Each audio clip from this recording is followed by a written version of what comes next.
Okay, now the recording has started. So good evening, everybody. Church work was not stressful today. So as I said earlier, I said my 16, which is tangible assets.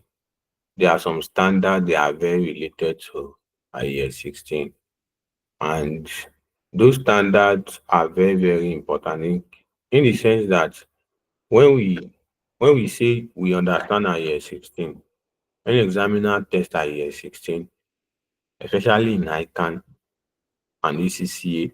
Now that ICANN is adopting ACCA, SBR is from ACCA.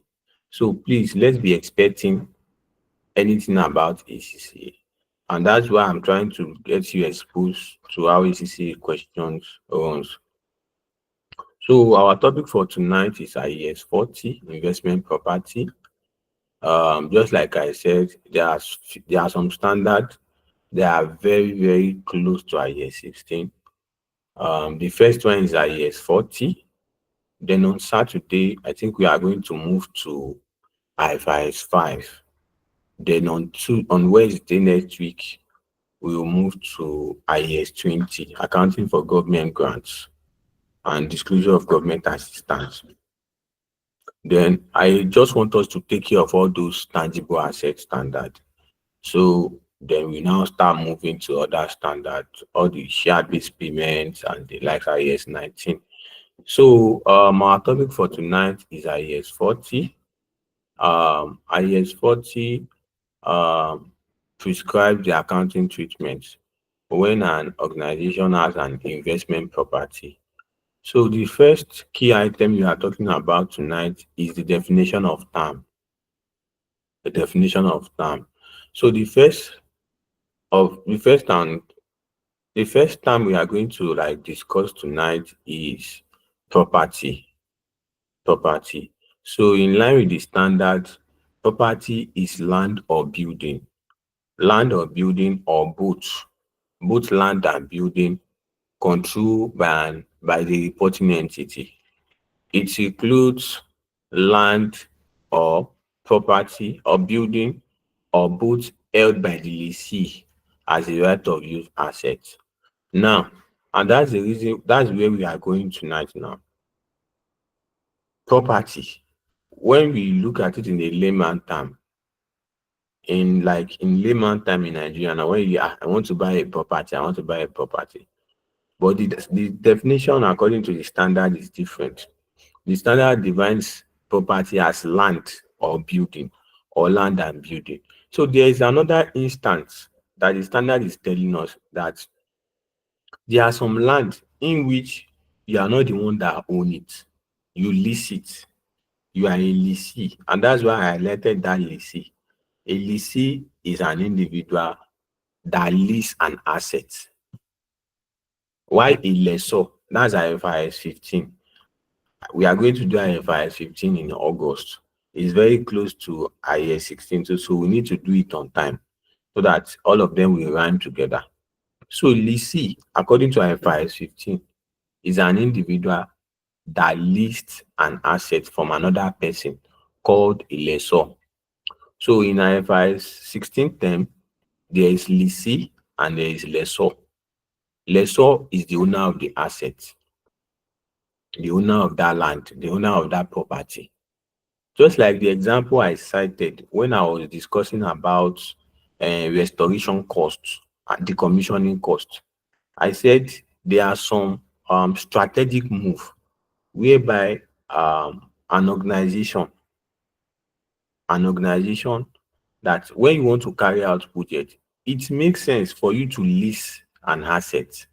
You can lease a property. And difference between lease and rent is that when you want to pay rent, you can only pay rent for 1 year or 2 years, or let's say 3 years. But when you want to lease an asset, example are these banks. Majority of these banks that we have, all these banks that we have, majority of the owners of those property, they list it.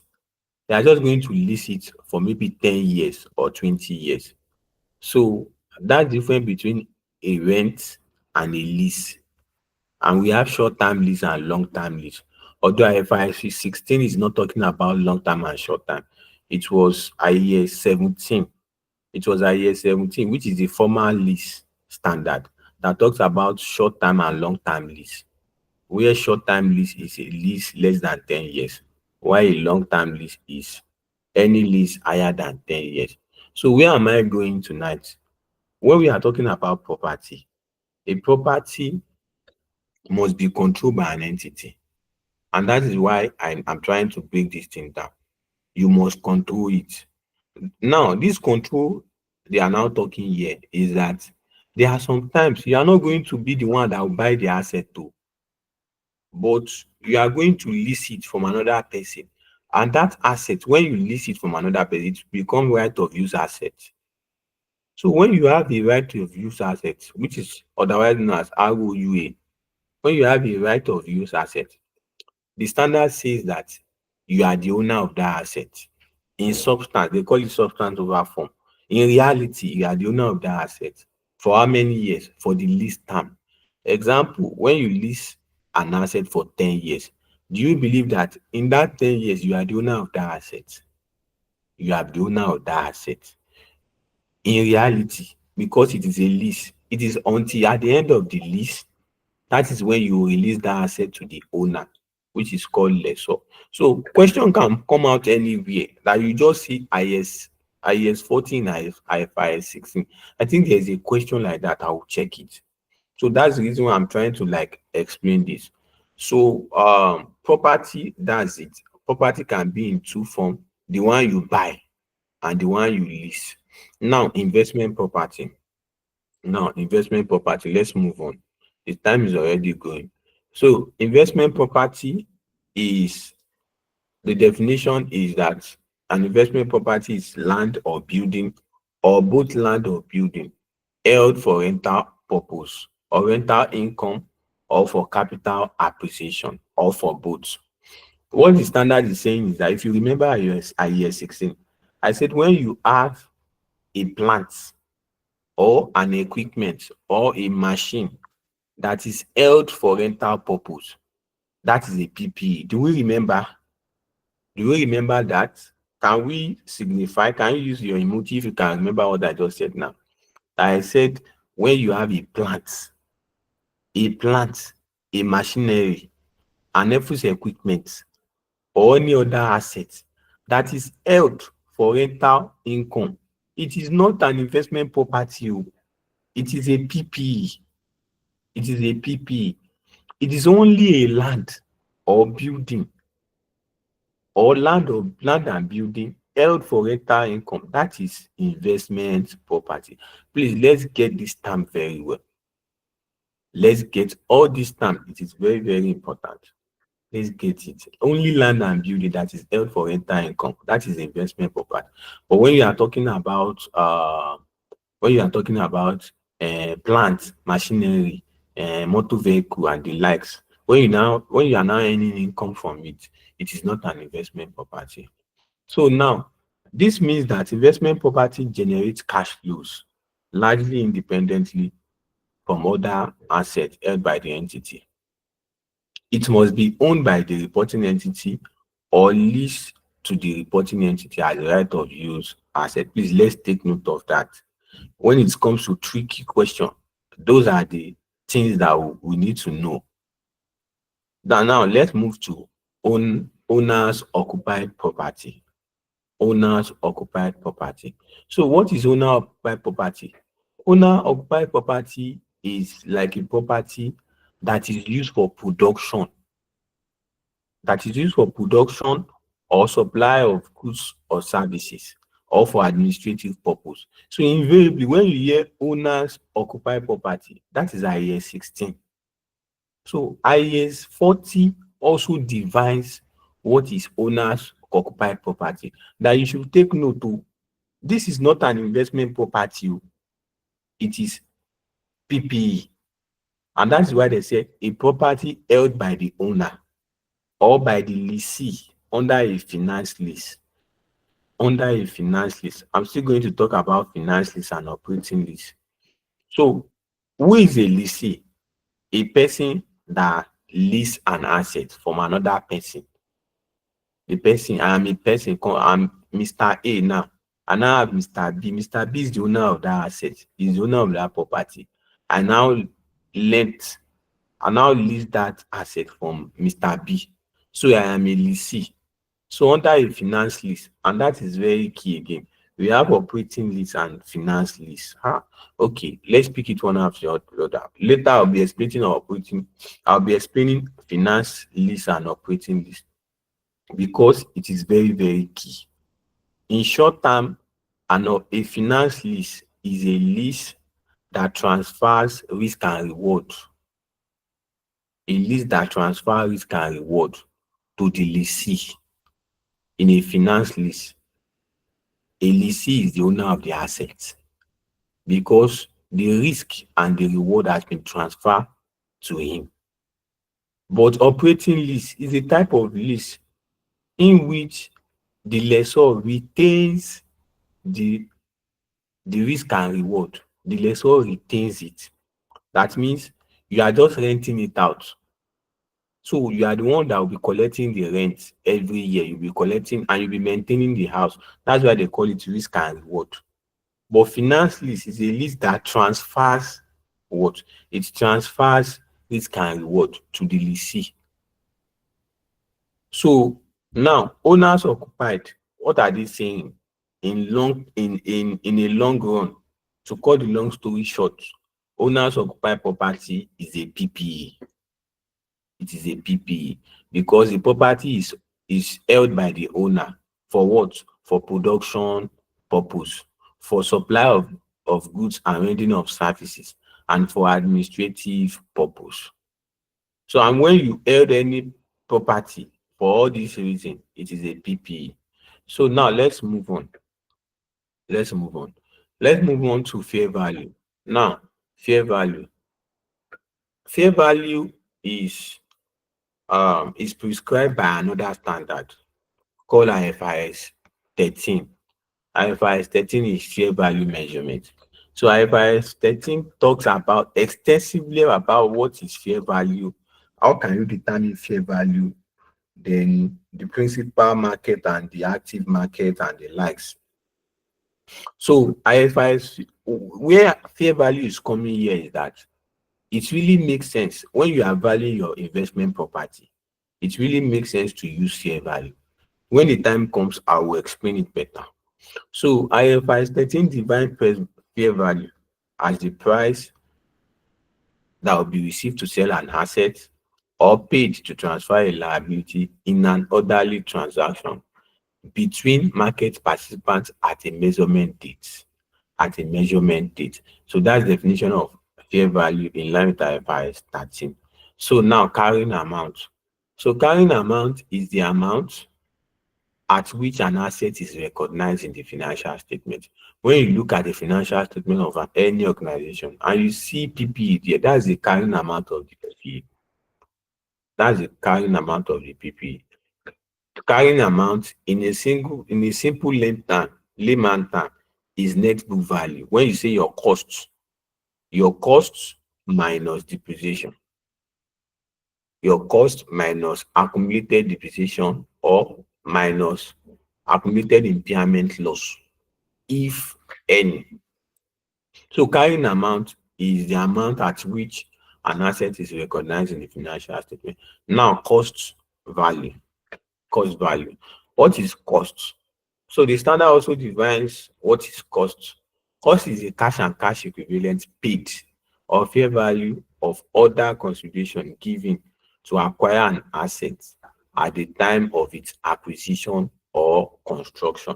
So the standard defines and explains all this term. And all this term is very, very key. Once you can understand this term, the standard is going to be very easy. So now moving on to the next item, what are example of investment property? What are example of investment property? Number one is land acquired for undetermined purpose. When you look at number one, you say, land acquired for undetermined purpose. That means when I buy land, then I have not known what I'm going to do. Is that an investment property? The standard says yes, it is an investment property. Look at the definition of investment property. Definition of investment property is land or building, or land and building held for rental income and capital appreciation. That's the definition of according to the standard. So what the standard is now saying is that what, for rental income and capital appreciation. So when you buy a land today, although it is very risky, it is very risky. Let's say the truth though. When you buy land now, then you not build anything there. You now left it. You are on your you are on your own. No. In this Nigeria, I don't know outside country. Oh. I don't know outside country. Oh. But in this Nigeria, you just buy land. So you are now saying you are using it for undetermined purpose. You are on your own, no, or your, because I'm very sure in like within 6 months, is it six? Can I say 6 months? Go. Can I use 6 months? Let me use. Let me use within 1 month. You just hear that the land has gone. No, Amonile. In Yoruba, they call it Omonile. The land grabblers, are what they call them. They'll just collect your land. Mr. Matthew, you are inside. Okay. You want to ask a question before we move? Okay. Hope the question is not much. Yeah, quickly go ahead, sir, before we go. Yes, you can go ahead. Or is it a mistake? Okay. Let me on the microphone. Sorry. I don't even know that I off the microphone this morning. About Joe, I'm just saying hello. I can't hear anybody. Okay. Sorry, Mr. Peter. Oh yeah, quickly ask your question before. Let's go on. We have a long way to go. The microphone is off now. It's on now. You can say what you want to say. Oh, okay. Good evening, sir. Good evening, every other person here. Good evening. Good evening. I don't know if I'm the only one that is having that challenge. The network is cracking. I don't know if it's just limited to me. Miss Ofolashade, are you? What about you? What about you? Miss Ofolashade, allow you. Mr. Ofolashade, Albert. Is the network fine in your place?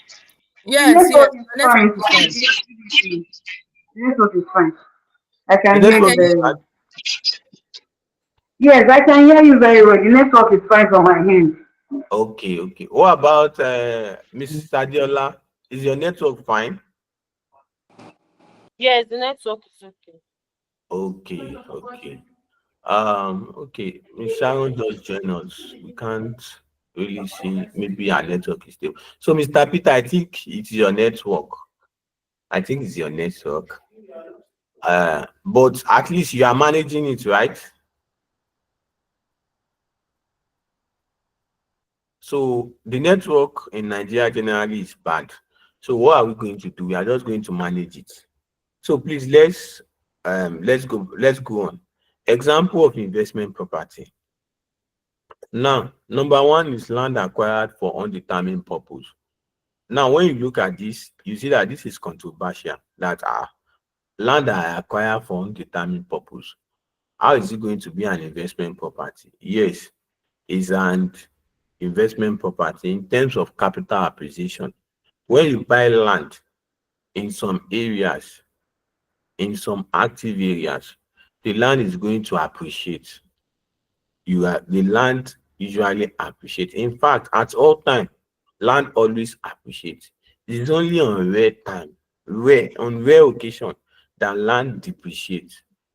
The only very, very rare that you see that land depreciates. Now, the second example of an investment property is land acquired for long-term capital appreciation. Just like number one, we bought the land and our plan is to make sure it is used for capital appreciation, that we want it to appreciate in value. However, we should be very careful in real life in Nigeria. When you buy land and you leave it, you are on your own. No. So, but for IFRS purpose, IAS 40 purpose, let's maintain it. So now the third one, property that is currently vacant.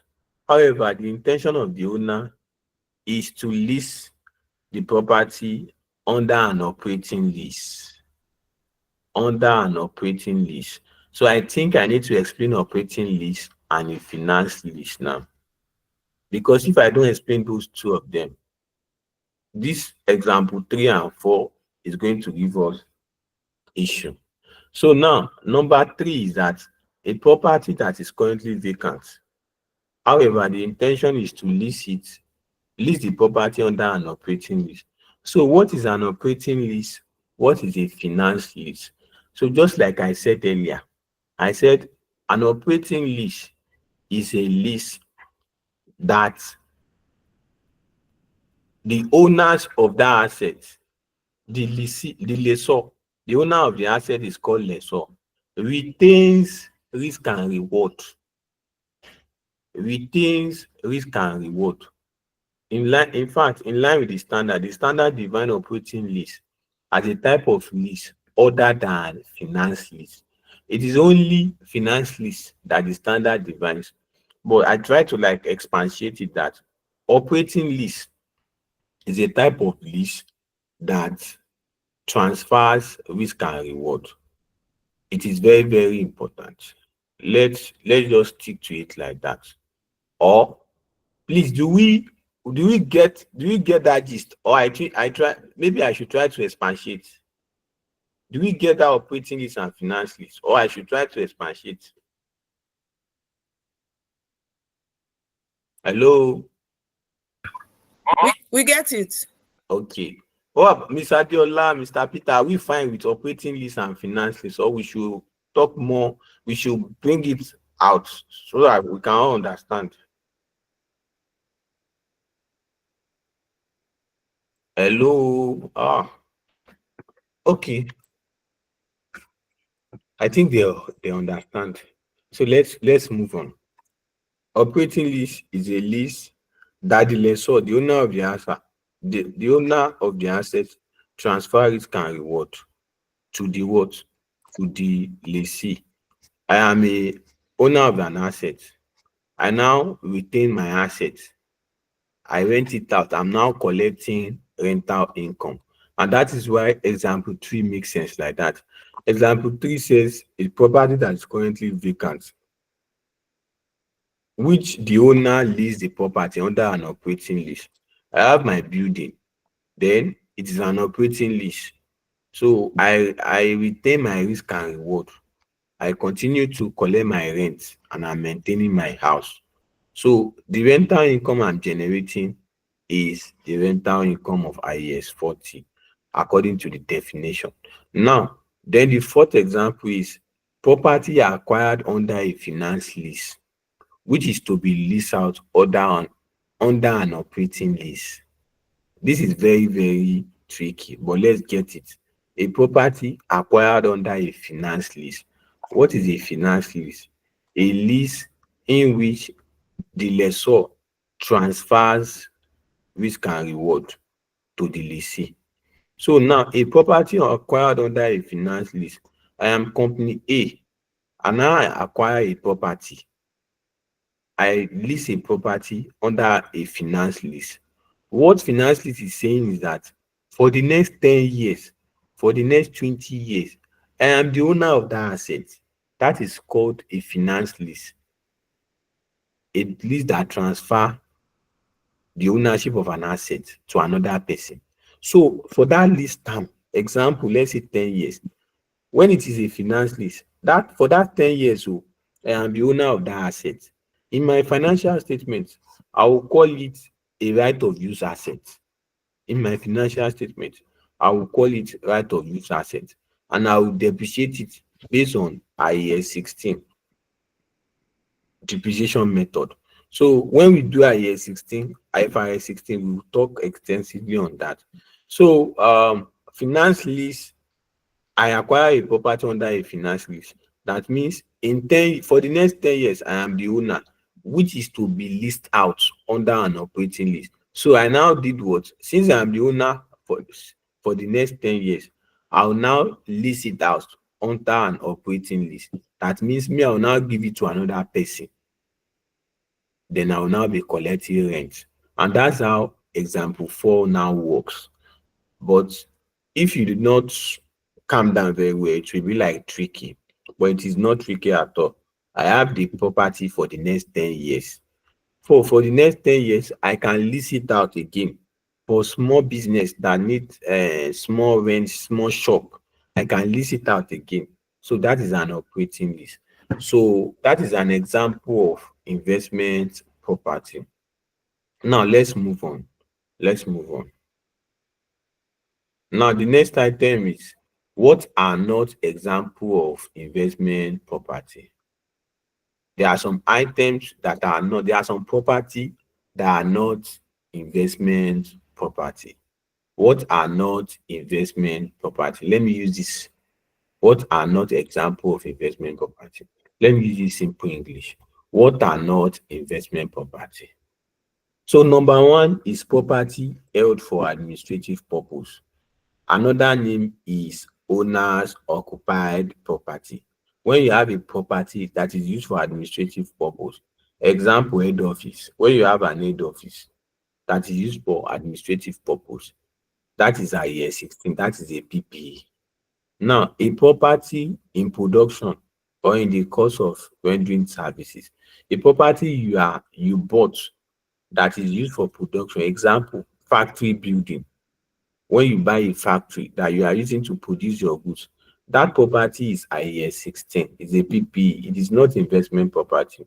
Number three, property held for sale in the ordinary course of business, or property held for sale in the ordinary course of business, e.g., real estate company. So in a real estate company, their business model is what? Their business model is to their business model is to sell land and property. So in their financial statement, that property is an inventory. So real estate companies, let me just use that example in case you are reading. Real estate companies selling lands and properties. Let me just use it like that. So that is it. That's IAS 2. That's IAS 2. So the next item is property constructed on behalf of third party. When you are constructing property on behalf of another party, that's IAS 11, construction contract. So construction contract now, it is not actually an active standard. In fact, IAS 11 and IAS 18. IAS 18 is revenue, IAS 11 is construction contract. It was now merged together. It's now turned to IFRS 15, which is revenue from contract with customer. So it was IAS 11 and IAS 18 that is now joined together to become IFRS 15. So now IAS 11 deals with when you construct property on behalf of third party. That is not an example of investment property. What is not investment property? Okay, let me use this way. Then third one is property leased out under a finance lease. And I'm sure you now understand this. Property leased out under a finance lease. When you lease out property under a finance lease, it is not an investment property. It's not an investment property because you have transferred the risk and reward to the lessee. You are not for the next 10 to 20 years, or as the lease term is, you are not the owner of that property again. You are not the owner of that property for the next 10 years. The only thing you just recognize is that you recognize liability. Sorry, you just recognize lease receivable. So you'll be receiving lease, you'll be receiving payment every month from the lessee. So that is why property leased under a finance lease is not a property. Please, let's take note. It is only property that is leased out under a or under an operating lease. That is investment property, and that is what we have in this number 3, if you remember. When the owner of that business lease out a property under an operating lease, that is an investment property. But when you lease out under a finance lease, it is not an investment property. So please, let's take note of those little things. So now let's move on. Recognition criteria. Recognition criteria. Now, recognition criteria, as we all, if you can all remember year 16 very well, what are the recognition criteria for IAS 16? It is the same as IAS 40. The only thing is that IAS 16 has 3 recognition criteria, while IAS 40 has 2. IAS 16 has 2. IAS 16 has 3, IAS 40 has 2, but they are very similar. Number 1 recognition criteria is that it must be probable that future economic benefit will flow to the entity. It must be probable that future economic benefit, that means income generation or cost reduction. In this instance now, investment property, it will bring inflows. When you have an investment property, you'll be receiving rental income every year, which is an economic benefit. Rental income is an example of economic benefit. So then the second one is that the cost of the asset must be reliably measured. So there are some questions when they test it. All these recognition criteria, you must make sure you know them. When they test question of 15 marks, at least there is a place that you made mention of this recognition criteria. So at least 2 marks, recognition and measurement, you are fine.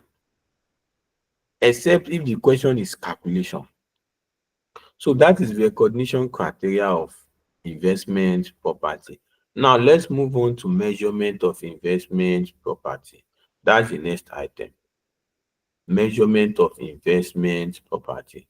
So now, measurement, as you remember, we have the initial measurement and the subsequent measurement. The initial measurement.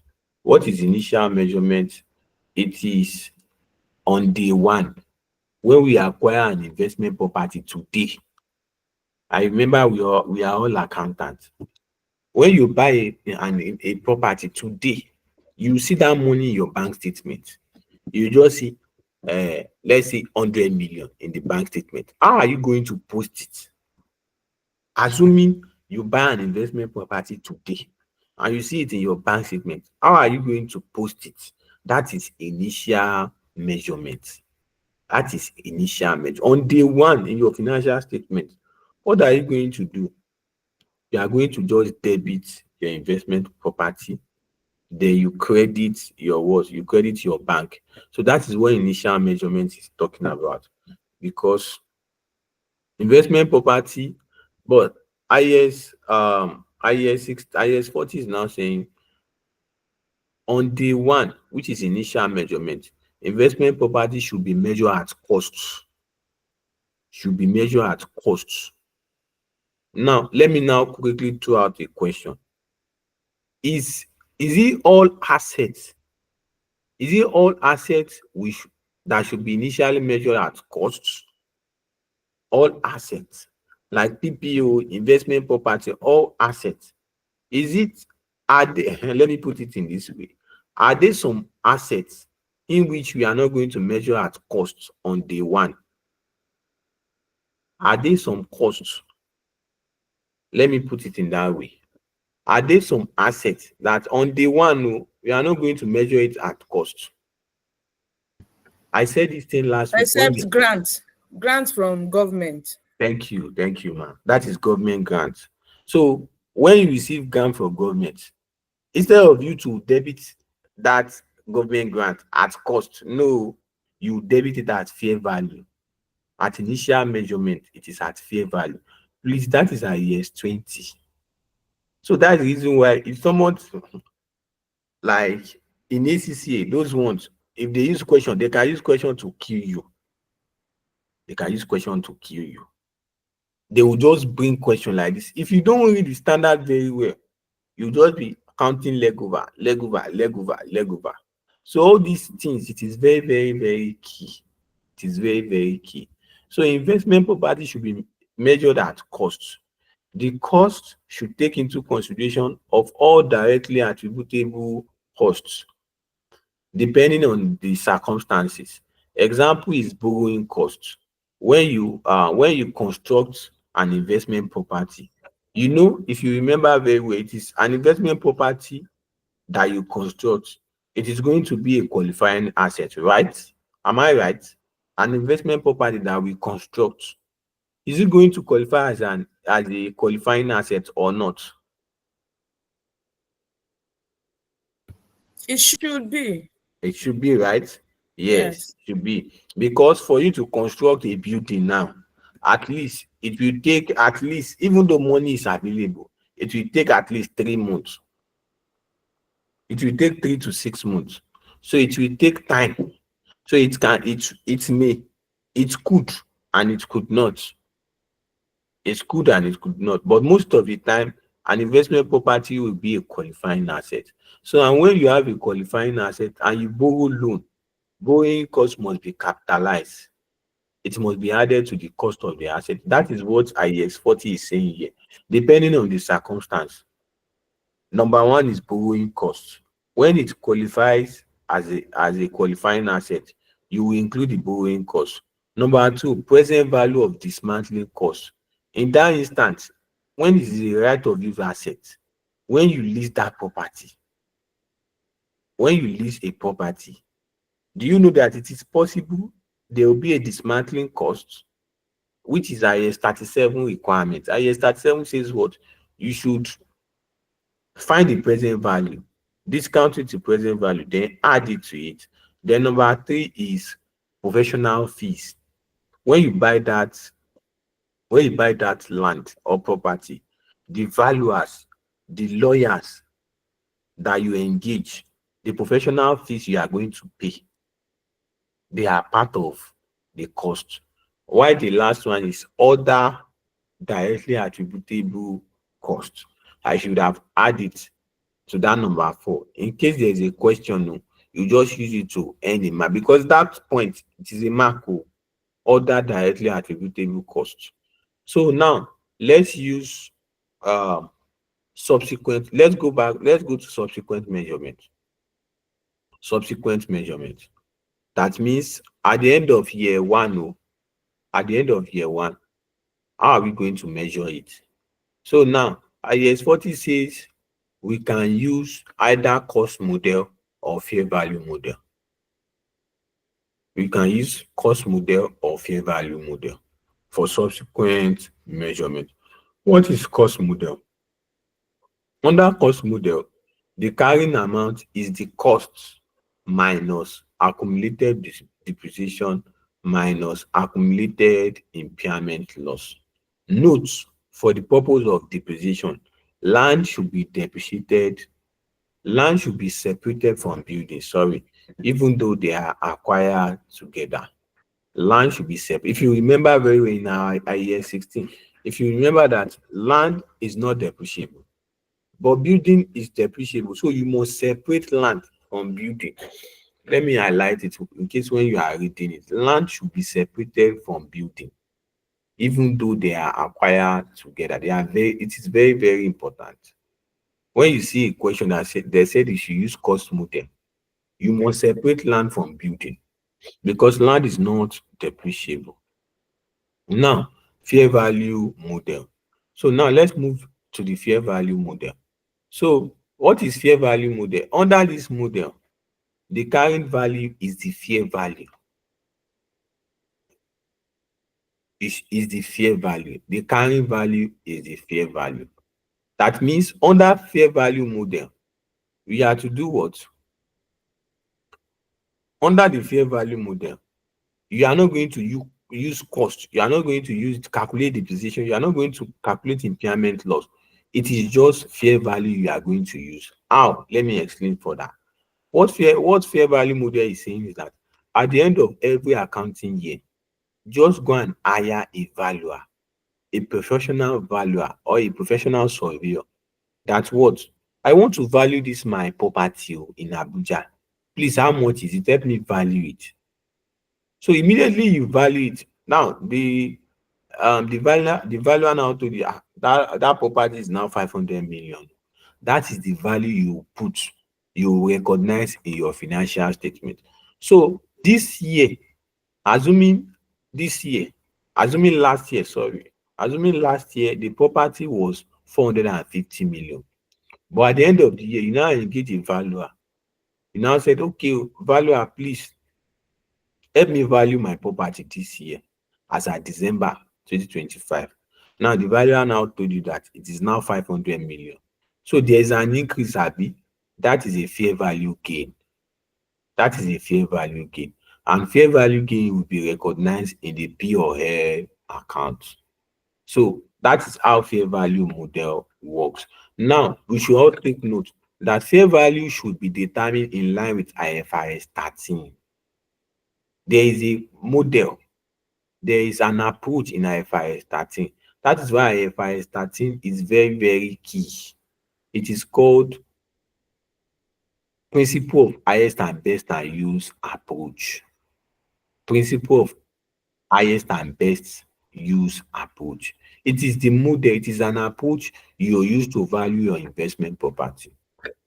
And that is why IFRS 13 and IAS 40 is somehow different. It's somehow similar because if you don't know the principle of highest and best use approach, you cannot value a property.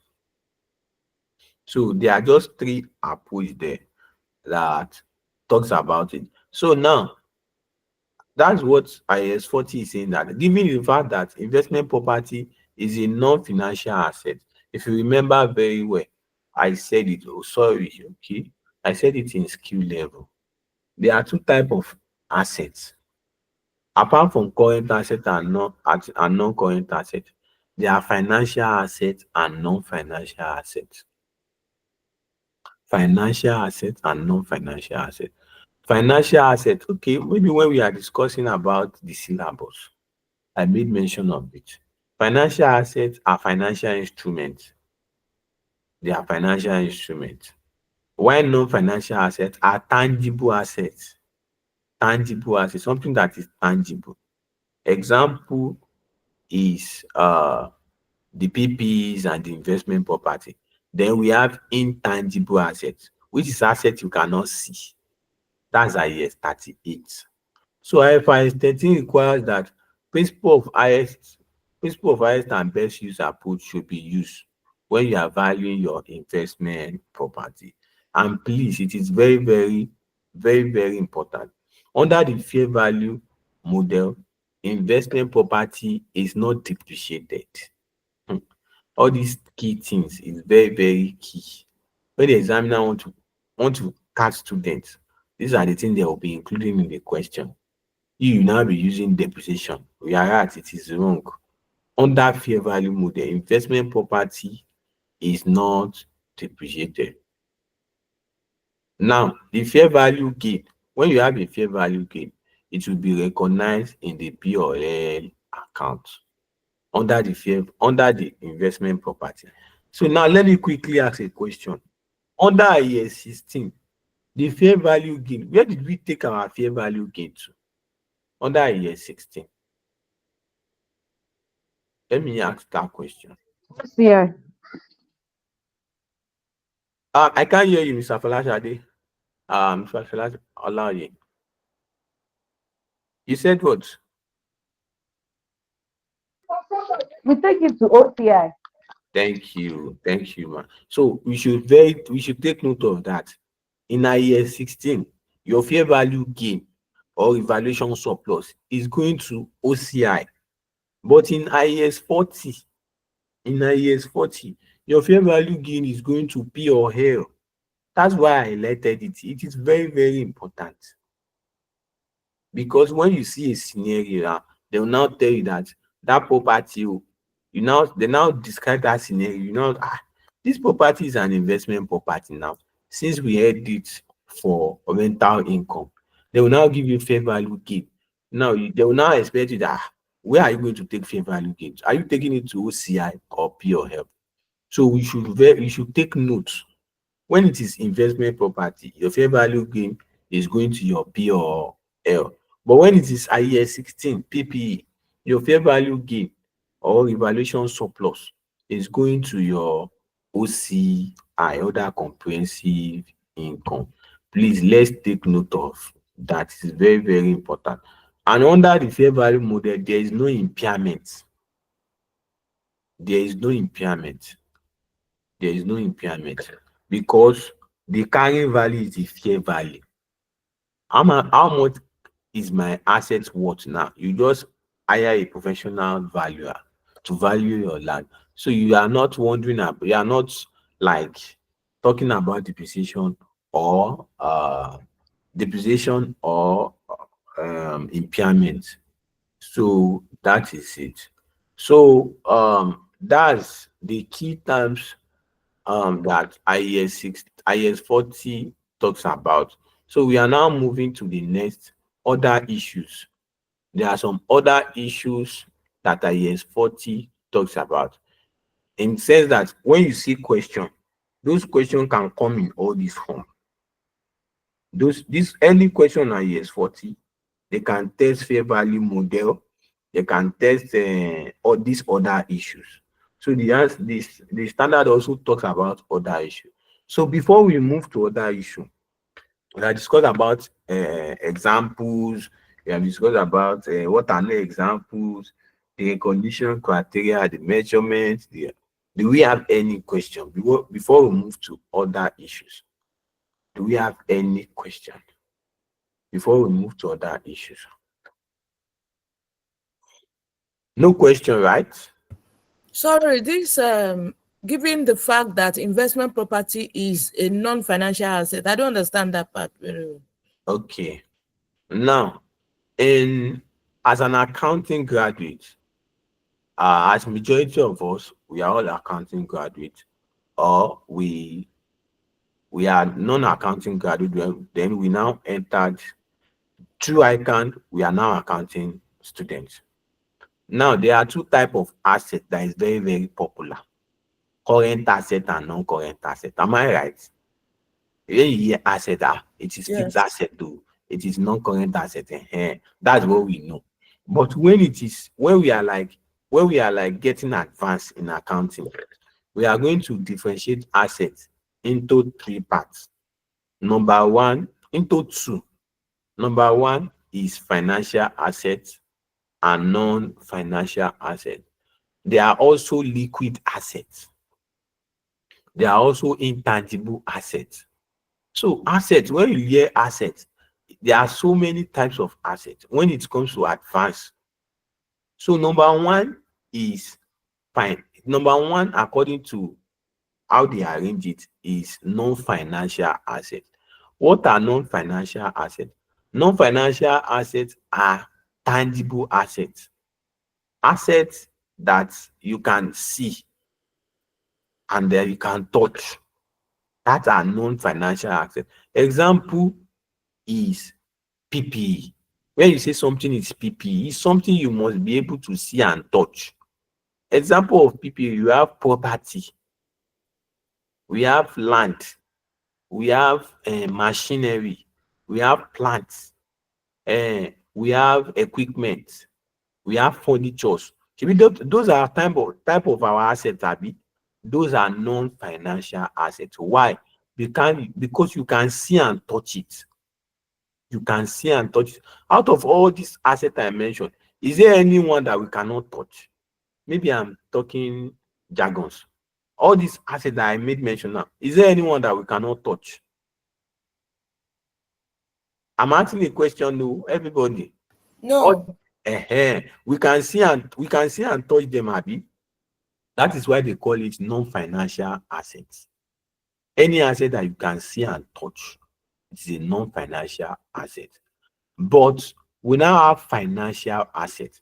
Financial asset is like an investment. It's an asset you cannot touch. A financial asset are investment, financial instruments.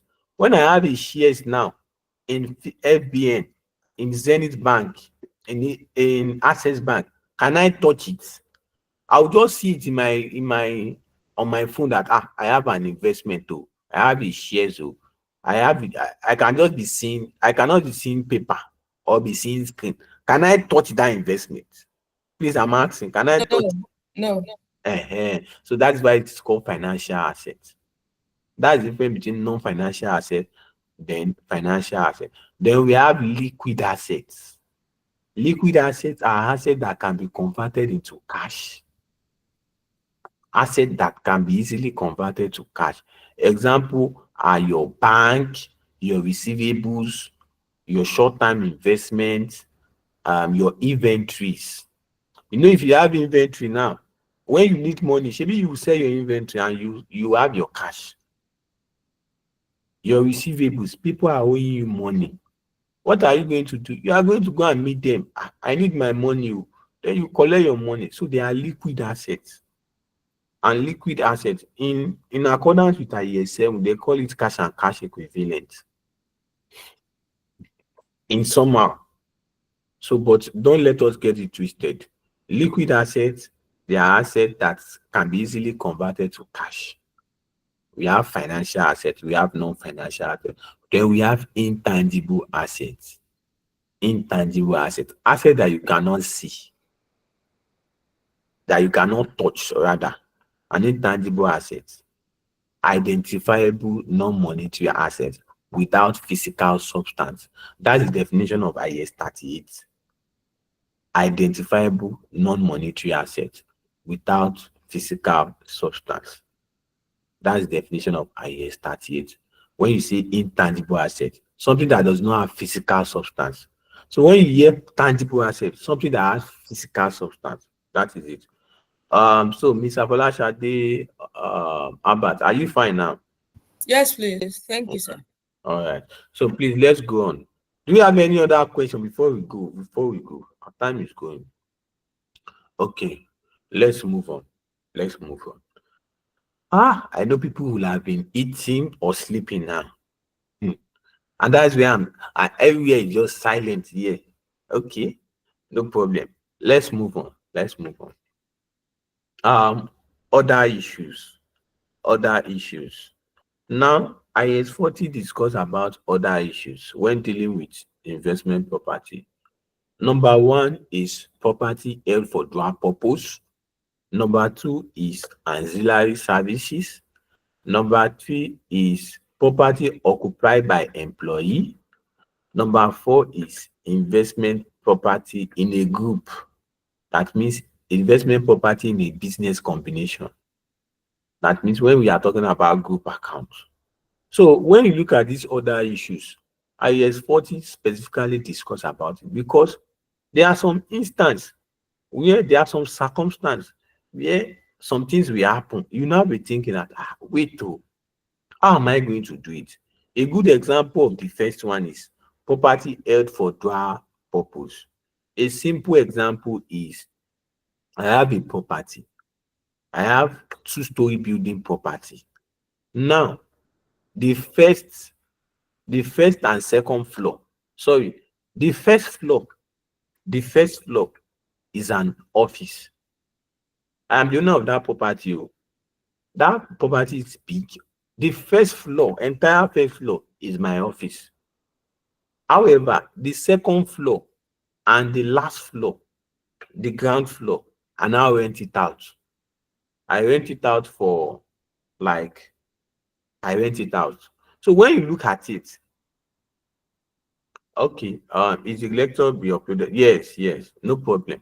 No problem. The only issue is that what Google usually do, all this Google subscription is that immediately we end class like this, it will take like 10 to 15 minutes. Would I say 10 to 15? It will take 15 to 20 minutes before they drop the recording. So that's how it works.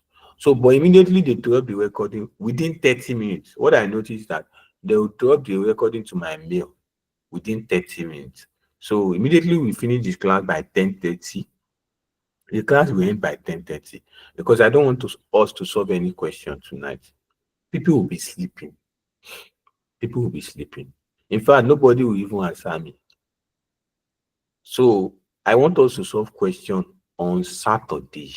Let's solve two questions on Saturday on IES 40. So immediately we finish the class by 10:30. In 30 minutes, the link will be dropped. The recording will be dropped and I'll send it to the class. So no problem, Mr. Peter. Sorry about the network for tonight. So property held for dual purpose, that's where we have Abby. So I said I have the first floor and the second floor. I have the first floor as my office that I employ my staff. Now, the second floor and third floor, I now rent it out. I rent it out. My second floor, I rent it as an office for other offices. Then the last floor too, I rent it out. I'm collecting rental income. Now look at it. How are you going to do what? How are you going to recognize that property in your financial statement? If you remember that IES 16 says when you held a property for administrative purpose, it is a PPE. Then IES 40 says when you held a property, when you hold it for rental income, it is an investment property. So invariably, that property is held for dual purpose. So in the example, when they ask you now, how are you now going to take care of that issue? So that is why IES 40 extensively talk about that issue, that when you have a property held for dual purpose, how are you going to treat it? That's the first one. Number two is ancillary services. When you have a property, then the people now inside the property, the people you rent it out for, you are collecting rental income for it to be an investment property. Now, you now rent it out, you are collecting rental income every year or every 2 years, as the case may be, or every quarter, you are the owner of your property, all join. So, but IS 40 is now saying when you are now providing ancillary services, what is ancillary services? In line with IS 40, these are services like electricity, um, like waste disposal, internet, and the likes. These are ancillary services. In context of IES 40, that when you are providing, you have a property.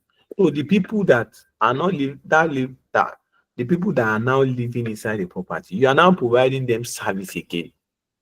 And IES 40 now says, when you are providing ancillary service for them, you cannot call it investment property. Oh, please take care. That is ancillary service. Is it significant or insignificant?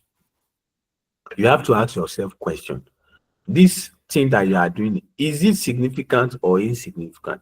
If it is significant, IS 40 says, you cannot call it an investment property. But if it is insignificant, you can say it is investment property. But we are coming there, it will be, I just want to brief it. Then the third one is property occupied by employee. When you have a property as an organization, you now bought a property, all your employees are now living there. There are some companies like that where they are going to like provide accommodations for their employee. So now when they now acquire, yes, 40 is now saying, how are you going to treat that property in your financial statement?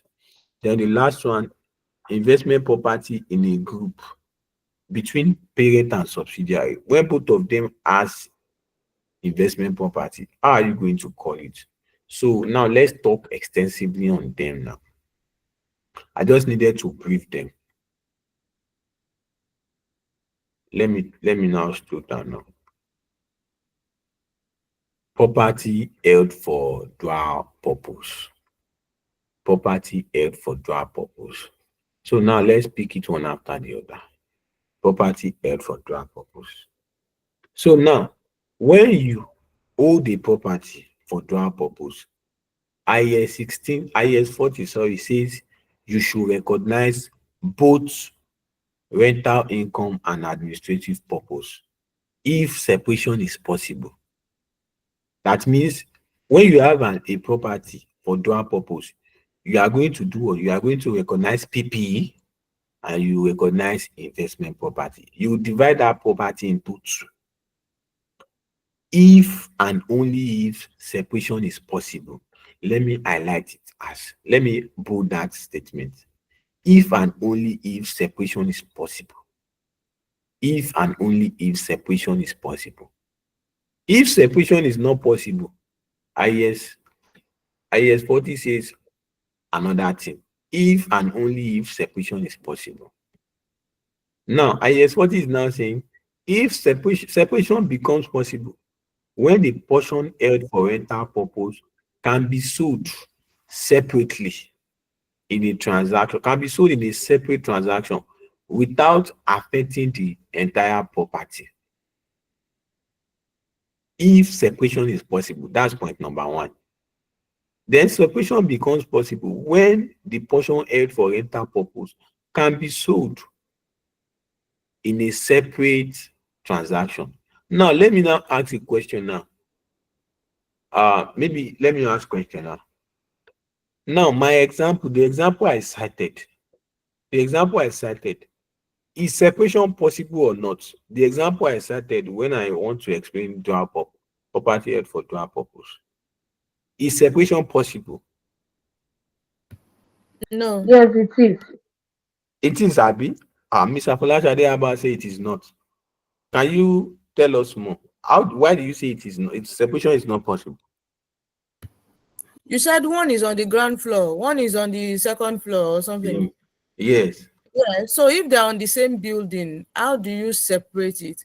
I'm thinking that separating it could be that, okay, maybe you have one house in front, the other one at the back. You can say that, okay, the one in front is investment property, while the other one is PPE. Okay. So, but being together, separating it, I don't understand that one. Okay, no problem. Thank you, man. Mr. Akolashade, okay, can you go on now? So I think it can be separated Okay. by actually value, or how am I going to say, by evaluating the cost of the cost that probably uh, the owner is being occupied and the one that is being used for business. If Okay. it's possible, but if it's not possible, Okay. that's if the percentage that the owners occupy is more significant than the one that they are using for business, then I think it will be owner property at the end of the day. I think there's a way they normally do it, sha, but it's actually possible. It depends on how significant um the one that is occupied by the owner and the one that is used for business. It depends. Okay. Okay. Thank you. Thank you, man. Any other contribution? Miss Sharon is here. Miss Diola, Miss Adiola, are you here? I know that Mr. Peter network is not fine. Or you guys don't want to contribute. Okay, let's continue. Time is going so that we can finish this class by 10:30. Don't let me disturb them. So now, in this my scenario I painted, separation is possible. Now, why is separation possible? There is a point here. They said separation becomes possible if the portion held for rental purpose can be sold separately without affecting others. That means, how is it in this context? In my example, do you know that I said the first floor is what? The first floor is a PPA, which is my office, Abi. But second floor is a rental income, then third floor is a rental income. So when you look at it, I can easily convert that one that is office. I can dismantle it. I can also turn it to an office for rental income. I can decide that all that building, no, I want to be renting it out. Then I will now go and get another office outside. Since only the first floor is for administrative purpose, the second floor will remain, the third floor will remain. The what IS 40 is saying here is not that you want to sell all the building, no. And that is, I think that's what actually is confusing. When the portion held for rental purpose can be sold in a separate transaction, I think that's where the point is. What they are saying is that can we decide that, okay, out of these two, they are held for dual purpose. Is it possible to transact them separately? That's the question. Can we transact both of them separately? The one that is PP, can you easily convert it to IS 40? Then IS 40, can you easily convert it to PP? If you look at it now, my second floor now, after the end of the rent period, I can tell the second floor people to go. I can tell them to go. That my first floor, I want to turn it into an office. Then I will allow them to go. So since it is a 3-story building and first floor is this, second floor is this, third floor is this, ground floor is this. So I can separate. But there are some property that you cannot separate. You can never separate. And those are the property, let's say all those property that is inside ghetto or the like, that for you to enter inside, you enter passage, you enter this room, you will now enter this place. That is when separation is not possible. But whenever there is a flat, this house can even be flat. Let's say that first floor is 2 flats, flat A and flat B. So you can easily turn flat A to office. You just call on these bricklayers. They will help you dismantle everything and they will cement everything back. You turn it to office. And that is what IS 40 is saying. If separation is possible, that means can you turn that PPE to investment property? Since it has a 3-story building, first floor, the entire first floor, PPE, the entire second floor, investment property, the entire ground floor, investment property. So you can easily turn one floor to another. You can turn it to PPE. So separation is possible. So that is it. So that is the example. However, there are some examples where separation will not be possible. There are some examples. I will send a question. You do it as assignment. That question, you now see it. Separation is possible because that property has 4 flats. They now told us that 1 flat is PPE. Then the 3 flats are investment property. And if you look at it, separation is possible now. When 3 flats, you can collect rental income, but 1 flat is it. So separation is possible. That question is ACCA question, and I don't think I can attest it. But the question is short. It's not like long that the one we solve. This one is short, so I will send it. You just use it to practice. That would be over the weekend before next class because we will solve question on Saturday. So IS 40 says when separation is not possible, the following applies. Number 1, the entire property becomes investment property if the portion held for administrative purpose is insignificant. That means when separation is not possible, you cannot separate. Maybe all the house have like jam pack, everything is together. The room, let's say a room that is like face me and slap you, for example. That is what that separation is not possible. Like you even walk, you even go to the backyard, you go to boys' quarter. So separation is not possible by then. So IS 40 says when separation is not possible, if the one held for administrative purpose is insignificant, that means out of that building, the entire building, one 1/8 of that building is for office. 1/8.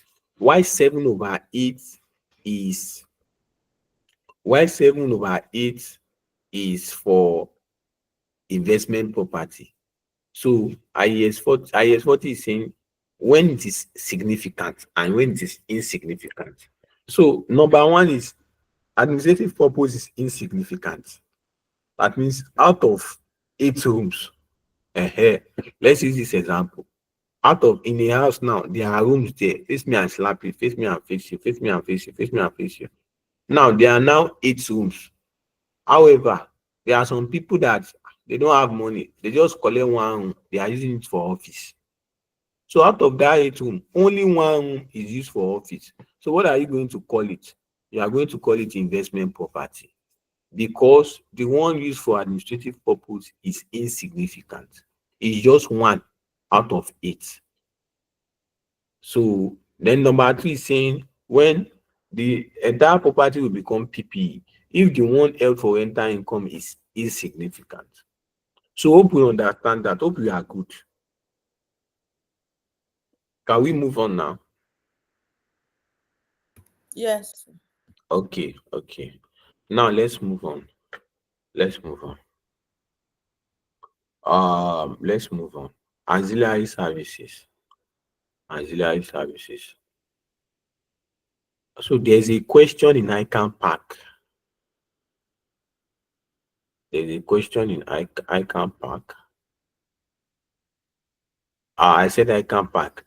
There's a question in ICANN Park question. I've seen that question. We are going to that question is long somehow.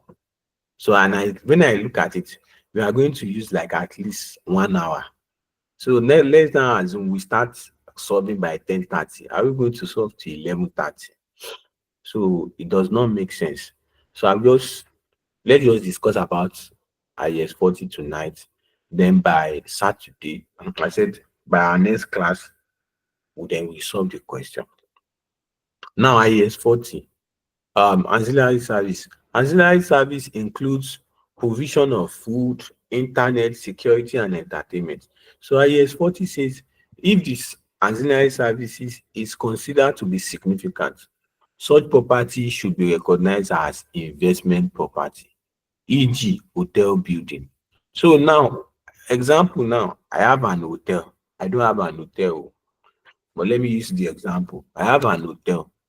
Now, if you remember that in an hotel, you are going to provide food, internet, security, and the likes for the people that occupy that rooms in the night or over the weekend.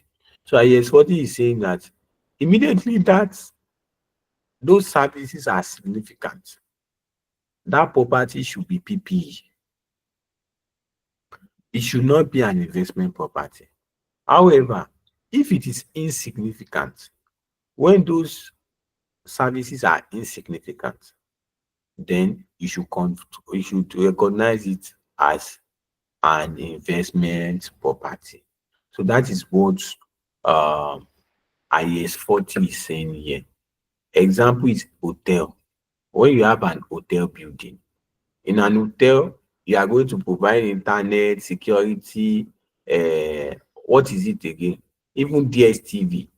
The people are going to watch DSTV and the likes. So and food, the likes. So since it is significant, so that property is not an investment property. Although you are collecting money, and if you agree with me that when you lodge in an hotel, you are going to pay, but you are not just paying per month or per year, you are paying per day. So although you are receiving income, but you should not recognize it as an investment property. It should be a PPA. Now, property of an entity occupied by an employee. So IS40 requires that property should be recognized as PPE, irrespective of whether the employees are paying rent or not. So when you look at this now, if you look at it that when the employee are paying rent, you will understand that it's supposed to be an investment property now.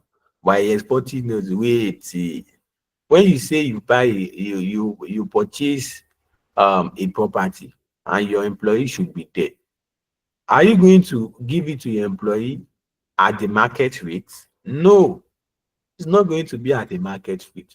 If you look at the market rate of those rooms, maybe they are like 1 point something or 2 or 5 million in active market.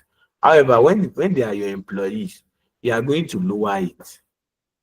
You are going to lower it. You are just going to give them maybe 70%. You can give them 30% off or 50% off since they are your employee. So that is the reason why yes, 40 say wait, whether they are paying rent or not, it is a PPE. It is a PPE. So that is what IES 40 is saying. Then property in a group, investment property in a group. IES 40 also talks about investment property in a group. That means that when a property is leased to a parent and subsidiary, then IES 40 is saying you should not recognize investment property on consolidation. So when a parent lease a property to the subsidiary or subsidiary lease it, you should, on consolidation in the consolidated financial statement, you should not recognize investment property. You should recognize PP on consolidation. But in the individual financial statement, however, let me add it to it. However, in the individual, it should be recognized. It should be recognized. I forgot to add this.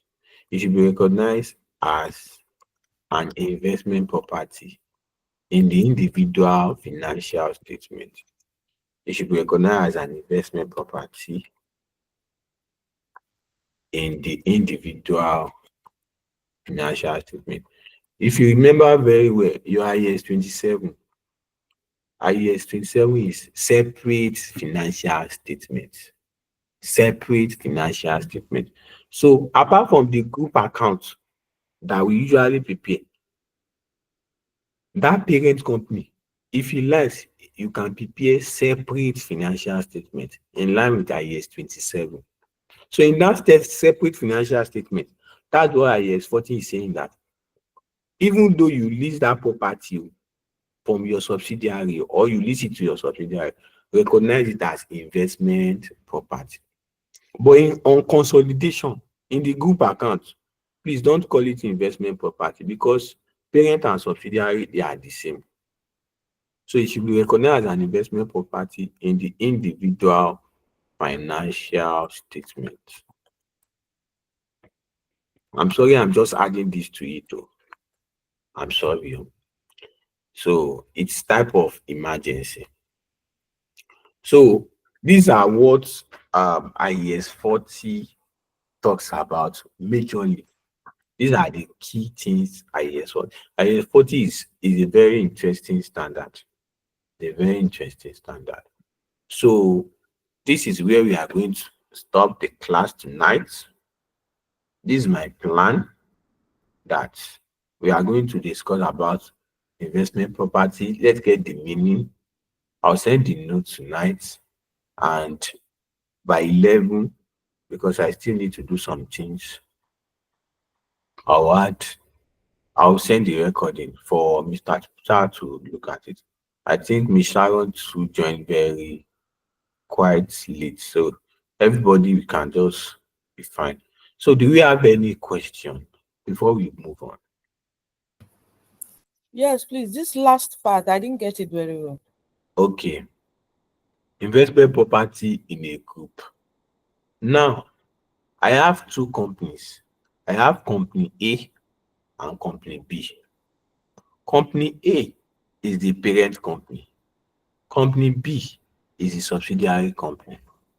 Do you know that? Do you remember very well now? You remember very well that when a parent and subsidiary, when a parent has a subsidiary, IFRS 3 says that you must prepare a consolidated statement. You must prepare a consolidated financial statement, right? Yes.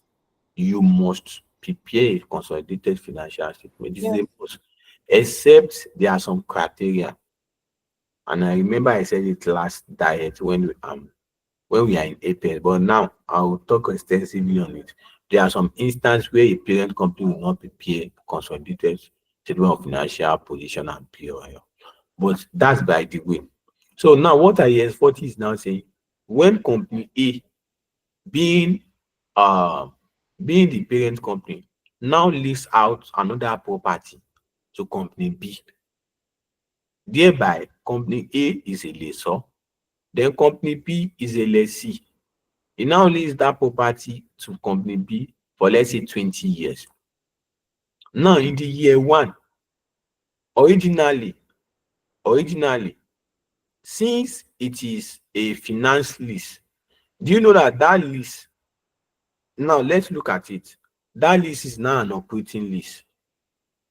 If you remember very well, operating lease and finance lease. Do you know that in the financial statement of company A, what is company A going to recognize? Mr. Folashade Albert, what is company A going to recognize in the financial statement? Is it an investment property? Originally, according to this scenario that I said, is it investment property is going to recognize, or is going to recognize PP? PDP. Is it PPE or investment property? Under operating lease, so he leased that property to company B under operating lease. It's not Okay, finance, operating lease is investment property. it's investment property. Thank you. So Yes. originally, it's supposed to recognize it as an investment property because it is an operating lease. It retains the risk and reward. That means he is still the owner of that property. Assuming it is finance lease now, he is not the owner of the property again. The owner of the property has turned to company B for the next 20 years. After 20 years, company B will now return it. But this is an operating lease, and that's why I use operating lease. So since it's an operating lease, originally it should recognize investment property. Originally. However, IAS 40 now says, wait, oh, in your consolidated statement of financial position, although you're supposed to recognize investment property, but IAS 40 says no, don't recognize investment property on consolidation, because it's company A that will prepare group account, abi, if you remember, shebi it's company A that will prepare group account. Company A is the parent company in this scenario. Yes. Yes, so he's the one that will prepare group account. He's supposed to recognize investment property. Then IAS 40 now say, wait, to please don't recognize investment property. Recognize PPE. That is the requirement of IAS 40. So when you are now preparing your personal financial statement, it's called separate financial statement in line with IAS 27. IAS IAS IAS 40 is now saying you now recognize investment property. In your individual financial statement, you now recognize investment property. But on consolidation, don't recognize investment property. Please recognize PP. So that is what, even though it is an operating lease or finance lease, recognize PP. Because of what? The simple reason I can guess is that when you are collecting income, as an operating lease, you'll be collecting income, abi? Yes. Yeah. So when you are collecting income, where are you collecting income from? From your subsidiary. Is it not an intercompany transaction? And on consolidation, IFRS 10 says all intercompany transactions should be eliminated. So you are just giving your money, is that investment, that income that you say you are earning. No, IAS 40 say you are not earning any income because it's from your subsidiary. So please don't recognize investment property, recognize PPE. So that's the simple reason, because that income is from your subsidiary, is part of you. You are both one. So it's not from outsider. So that is it. Yes. Thank Hope you, you sir. now got it now. Yes, sir. Thank you. Okay, okay. That's good to hear. So, do you have any other question, Mr. Folashade, Miss Miriam, Miss Sharon? Do you have any question before you call it a day? Are we fine? Okay. Well, thank God. Yes, thank you, sir. Okay. So that me too, I'll go and eat. I know that as I'm lecturing, you are eating. Like people are like eating. So me too, I'll go and eat now. So Yeah, thank you. thank Yeah, you very much. that's fine. That's fine. So as promised, I'll send the recording by 11. By 11, it will drop. I'll send it tonight for Mr. Peter. I know that are going to watch recording tomorrow. The night is already gone. So thank you very much, everybody. Our Thank you. class continues. So there's this little announcement I need to just make. Yes. Our class. Although I'm going to send it to the group after the lecture. So I will send it to the group. So, but it's actually